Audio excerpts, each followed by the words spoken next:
Have you ever found yourself playing Humankind Game wondering, why is my religion not spreading? Why is my society being taken over by another? How can I stop civic osmosis from ruining my civics tree? And how do I become the most dominant religion or society in humankind? And what benefits does that have? This video is going to answer all of those questions. In many ways, the societal or cultural pressure and the religious or faith pressure systems work very similarly to each other, but there are some differences. I'll cover off how they work, how to strengthen your religion and societal pressure, how to use trade, land borders, and all sorts of other things, including war, to take full control of your enemies. So, when you select, let's take one of these views. Let's take my religious view, actually, because this is the one that I'm not doing quite so well on. You can click on any territory, hover over it, and you'll get a breakdown of the control. So this territory here is 66% under my religious control. The way that these religions are spread and calculated, and the same of course for the society screen, tends to be weighted. And so a really good example is to look at, say, a shared territory. Let's take this one, for example, under the current religion, I love you. You can see that this territory is under my religious control, it's green. I'm receiving +8 faith. That is my religious pressure that is emanating from this territory, but someone else is receiving +1. You can see that my 8 is coming from districts, their 1 is coming from their tenant. How is it divided? Well, broadly, it's aligned with the overall religious hold on a territory, and the same is true for societal influence, your cultural influence. You can see that, broadly speaking, I have 85% of the followers, and that equates to 8 out of 9. If you jump into the societal screen instead, when you click on this overlay, you'll see how much influence is being generated from a given territory.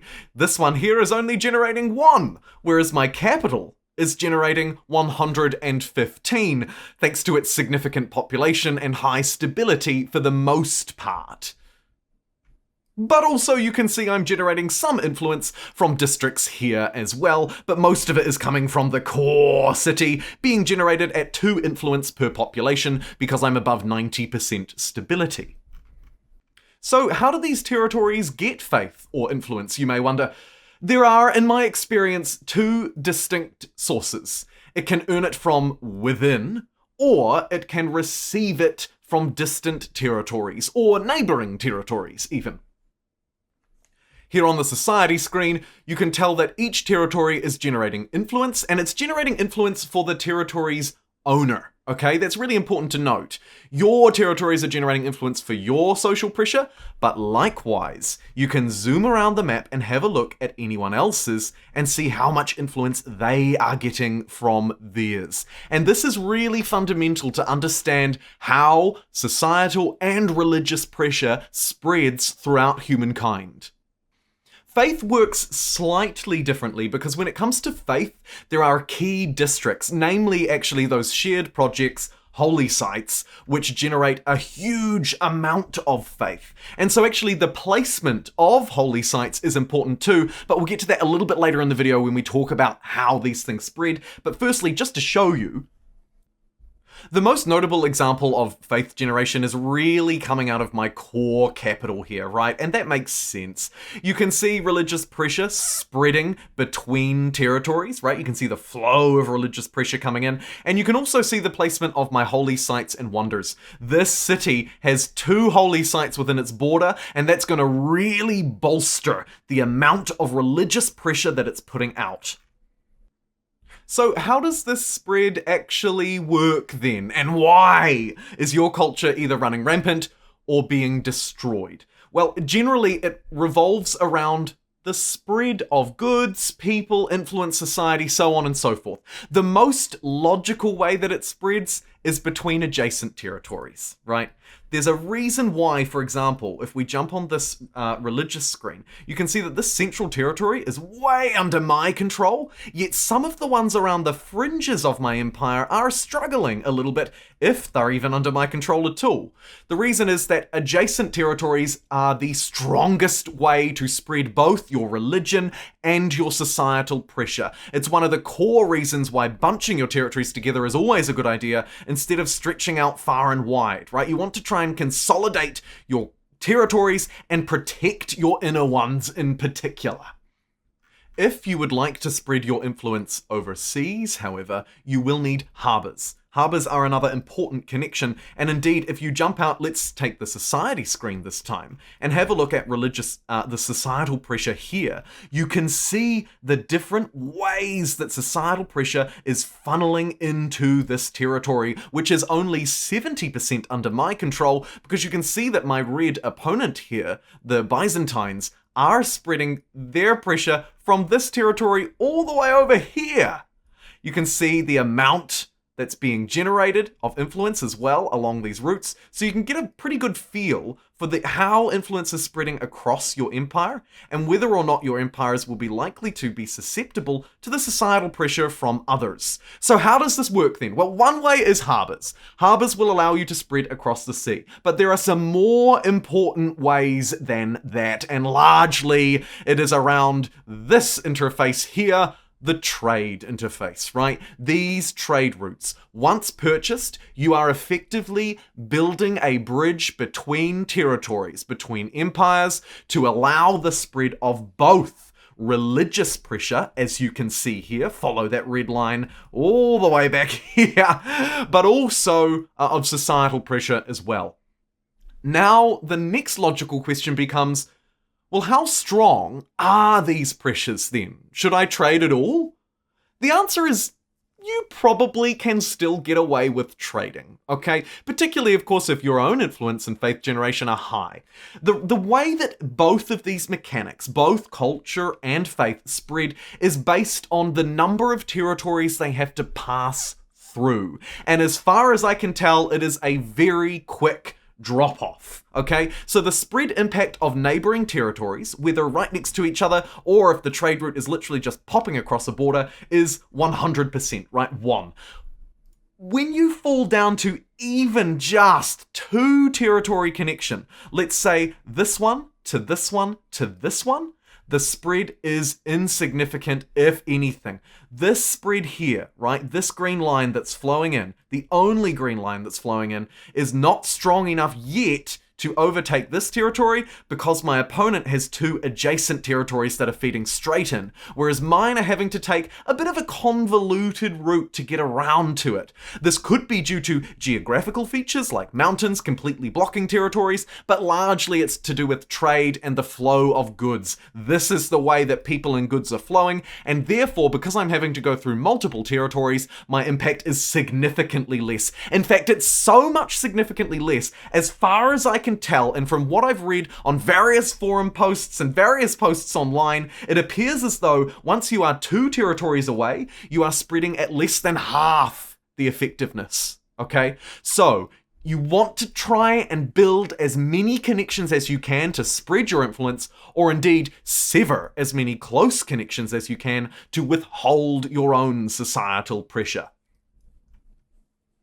Once you get out to even 4 territories, you're looking at something like 20% of the initial spread strength. So really, it's not going to cut it. What you need to be doing is focusing on your opponent's resources and trying to directly connect them to your territories without having to pass through others. For example, Memphis here has some incense. If I was trading for this incense, I would really like to be able to trade straight from Harappa or overseas. Let's say I would choose the naval option and trade navally from Memphis through one territory to, say, this island territory here, right? So I might want to build my harbor, ideally as close as possible, right? Because putting it over here could, in some ways, require me to move through multiple territories. So I'm going to try and build the harbor as close as I can to where I want to trade with, and then I would open up the trade interface, select the resource that I want to trade for, select harbor, and try and get it trading as close as I possibly can. By the way, by default, the game will work to trade as close as it can,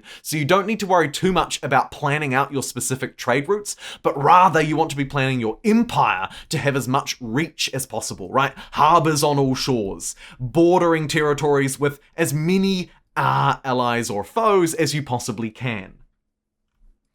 So, for example, here is an iron. In this case, it's completely landlocked and there's no need to trade overseas. You can see the proposed trade route is just moving across one territory. So this trade will be great at increasing my societal pressure. When we hover over the trade interface, you can see a couple of other trade routes that are taking place here with this empire. This one is a super convoluted one going all the way through the ocean, right? Sending this incense up to here, which suggests to me that I might need to build a harbor on this shoreline to try and increase this. However, it is worth noting that, as far as I can tell, when a trade route passes through just open ocean, it doesn't count as extra territories, but when it's passing through locations like this, it does take up more. So let's have a look at this as an example. You can see at the moment I have 70% religious dominance in this territory. It is therefore under my control.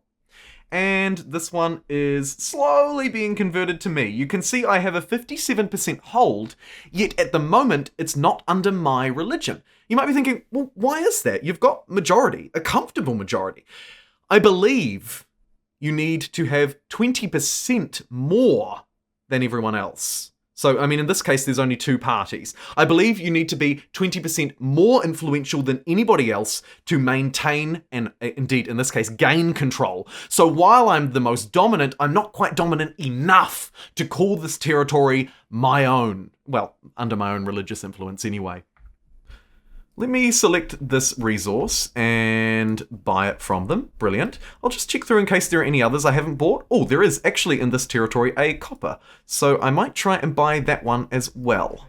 And there's one here, so I'll hoover that one up as well. Really just going to increase my trade pressure here, and I'll just pass through a couple of turns. So a few turns later and a little bit of trade later, and you can see that despite what my opponent has been doing to increase their religious pressure, I am starting now to turn this into my favor. My religion is becoming more dominant over it thanks to extended trade and increased faith production within my religious territory. I'm going to convert it to mine. One other thing that I would like to note here is that if you build holy sites while you are under another territory's religion, it will award their religion, not your own. So do take care where you're building those and under which religion they're being built. I think if you want to spread your religion or your societal influence, right, either of these, remembering they work roughly the same except for some nuances around holy sites, it is best for you to focus both your influence and faith production on territories that border the enemy. Whether, or of course your allies. Sorry, I shouldn't assume that every player is your enemy. The takeaway here is that you want to try and build your holy sites to increase religious pressure on bordering territories with your opponent, whether they are bordering directly by land, that's the best way, or if they happen to be a trade hub, that can work too. However, this can change, of course, if other people start to trade with you, if other players start to import your resources, particularly over the sea, and then later in the game when we unlock air trade as well. Don't sleep on building airports and air trade, because you can actually turn a game around and start to really spread your own influence generation out far and wide. Do take advantage of all of those things. And remember that influence generation within a territory is what spreads your society. So you want to try and, first and foremost, keep your cities, something I'm not overly known for doing, at 100% stability, or at least above 90%. That ensures that your populations are producing 2 influence per person rather than 1. Also, take note of building districts like commons quarters. This influence is not just useful for attaching cities, but this directly impacts your societal pressure on your neighbors. If you don't want to suffer some of the negative impacts of losing societal control, of losing this glorious, in my case, green blob, right? Things like cultural osmosis, where you're forced to change your civics or suffer a nasty stability penalty, which of course in turn reduces your influence, and therefore you end up snowballing out of control. And that is one of the other takeaway points that I want to stress to you here. If you lose a territory, all of a sudden, that is not producing influence anywhere near as meaningfully to uphold your culture. Likewise, if you lose a religious territory, you will start to really struggle because you can't build holy sites in it to push pressure on your opponents. Then you also lose the ability for trade within that territory to be spreading your religion. It's a downward spiraling impact. If you start to lose control, you'll find you lose it rapidly, and there are very few ways to catch up.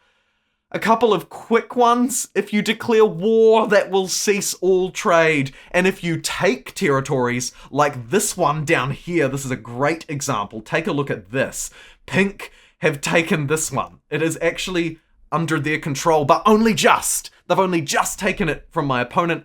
And you can see that while it's not currently under Green's sphere of influence, actually the influence generation here is Pink's, because Pink have taken the territory. So this will, even though this piece of the pie is very small, because they've declared war, stopped trade, at least temporarily, especially new trade, they've also taken a territory, and now it'll start producing their influence. So war can be a powerful catch-up tool. You can also, of course, destroy enemy holy sites with artillery or nuclear weapons, really significantly reducing their faith generation. So do keep an eye out for where they are on the map, because you might be able to get some cheeky ransacking, pillaging, or destruction to limit their spread even further. If you want to get other players' religion or influence for whatever reason to spread inside of your territories, maybe they have the best religion and you want to get their science, you should try and import as many of their resources as you can, right? Open up as much trade as possible, and if your religion or science is a little bit weak, you will find that they will quickly take over you. Use that to your advantage or disadvantage. Thank you very much for watching this video on how influence and religion spread in humankind. And as I mentioned earlier, I do have one call to action here at the end. It's not even to like and subscribe. I'd actually like you to share the things that you've discovered.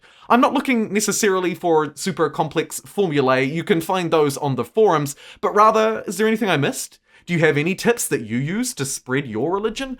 There's bound to be lots of nuances because it's actually a relatively complex thing. Hopefully I've done a good job at describing it to you today. Do let me know your findings, and I'll see you in the next one.